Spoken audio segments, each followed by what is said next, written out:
C'est un combat à l'image de Londres la bouillonnante et la multiculturelle.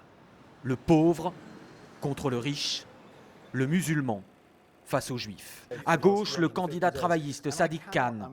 À droite, le conservateur Zac Goldsmith.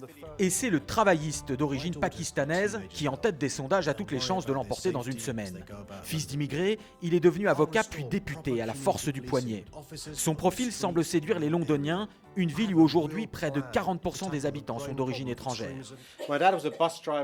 Mon père était chauffeur de bus et ma mère couturière. On vivait dans un HLM du sud de Londres avec mes parents, mes frères et sœurs. La mairie n'était qu'à quelques stations de métro au nord, mais pour un jeune comme moi, elle semblait être à des millions de kilomètres.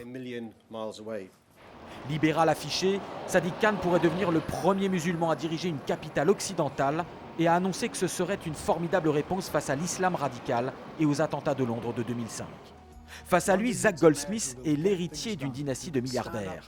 Son père franco-britannique était homme d'affaires et député européen. Sa sœur fut une des meilleures amies de la princesse Diana. Formé à Cambridge, ancien journaliste, Zac Goldsmith a pourtant perdu des points dans une interview à la BBC. Un quiz sur Londres où le jeune héritier ignore tout des stations de métro, des clubs de foot ou de l'emplacement des musées de la ville qu'il prétend diriger. Où se trouve le musée d'histoire de Londres? Le musée de Londres, il est... Où est-il? Pourtant, j'y suis allé très récemment. Bon, je sais pas, question suivante. L'actuel maire de Londres, le bouillonnant Boris Johnson, a choisi de ne pas se représenter pour se consacrer à son destin national. Il espère devenir Premier ministre. Son successeur ici devra gérer la plus grande ville du monde occidental devant New York, Londres et ses 8,6 millions d'habitants.